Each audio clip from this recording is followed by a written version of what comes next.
Dear viewers, you are most welcome to the Experts Corner. My name is Veronica Rose, and I have a special guest today. He is based in Kenya, and he is the head of Galvanize in East Africa. He will tell us more about himself. Jacob? Thank you, Veronica, for hosting me in this session. At Galvanize, we look at automation of the combined assurance professionals. We look at it from that point where we reason this way. If finance, operations, and customer relationship, each one of them have a full solution in the name of ERP or CRM, so our role is to come in and take that other space where the people or the teams that are mandated with giving assurance to the business, to the government, to the board, that the business is being ran professionally. At that point, we are looking at them, how do we automate the process for better governance of a business and assurance that these businesses will be existent the day after tomorrow. Oh, yeah. Thank you so much, Jacob, for that. And I have a question for you and a very big concern that is happening today. And since majority of us are remotely working, so I would like you to give us an overview and also insights and also advice on audit functions that are currently performing their activities and also still manually running the audit function. Wow. Let's talk about work from home first. Yes. This has assured us that at the end of the day, every organization that did digitization and left it without considering how well people can work from where they are, COVID has done them well. It has reminded them that solutions must be combined with enterprise mobility. The software must be available from wherever, whenever. Yeah. And that is the power of what we call a mature digital environment in a business. And that is complemented by having to have your applications moving to the cloud. Many years we struggled telling people about cloud, but working from home has assured us that cloud is the way to go. Mm-hmm. With COVID, we are also having this meeting on the cloud. So it is not looking for it too far. It is even looking at it from a practical point that even applications are run this way. Let's take the deeper question of audit functions that are doing their work manually. Allow me to use a reference of a fish and land. Internal auditor or a risk officer are like fish. They thrive very well in water. But when you pull them out of water and bring them to the land and tell them to audit land animals, they will not do nothing because they are the mercy of the land animals. Unless the land animal gives the fish water in a basin, which is controlled by the land animal. It's the same thing that happens when you are auditing with no system. You leave your great experience in the water and you are brought to the land. Because when you go to audit, you are auditing some environment that you're not even sure what they are. That's why you are fish on the land. At this point, you are at the mercy of the land animal that you are auditing. So whenever they take away the water from the basin as an auditor, you are sacrificed. So how does that translate forward? You realize that anytime you are that fish on the land in a basin, you can only access where the land animal takes you.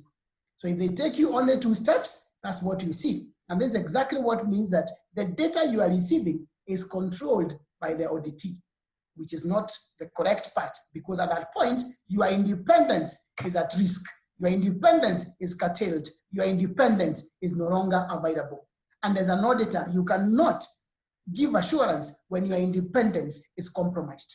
And that's the reason why when people are operating in manual environment, yet auditing highly automated environment, they have zero independence. You are exactly like that fish that is taken out of water, put in a small basin with little water.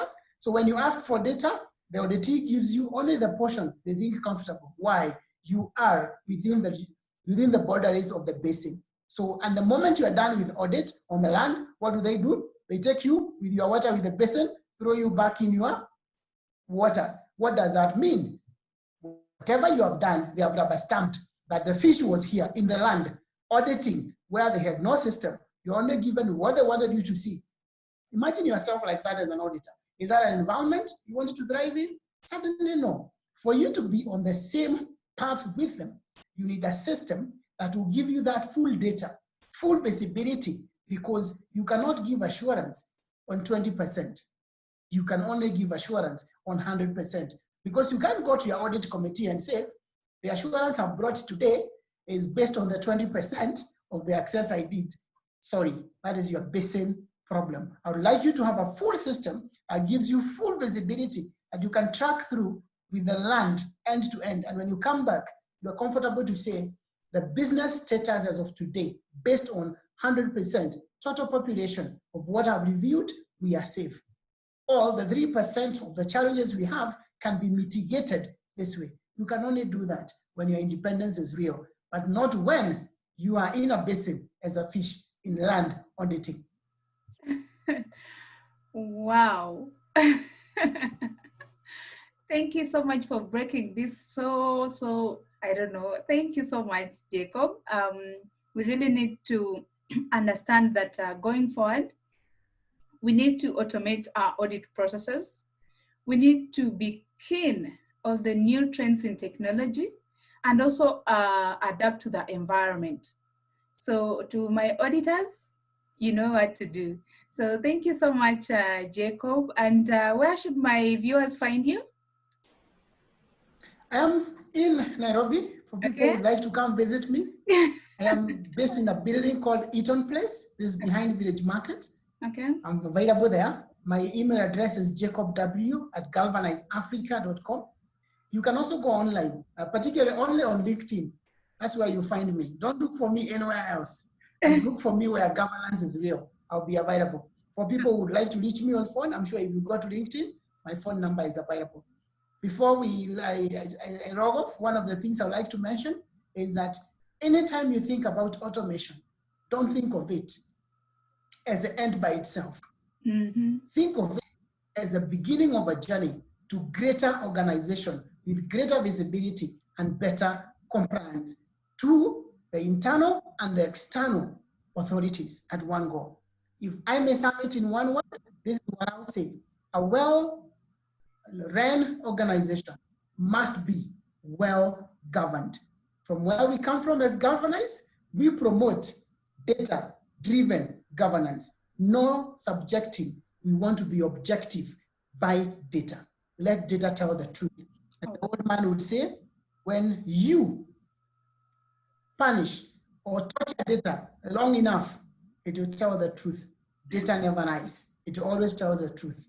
And with that, I invite you to come reason with us as we use your data to tell you the truth and where to make your business grow to its best. Thank you. All right, all right. Thank you for your closing remarks, Jacob. And to our viewers, thank you so much for watching. Hit the subscribe button so that you don't miss out on more of these upcoming sessions. Thank you, Jacob, for joining me today. Thank you. Okay.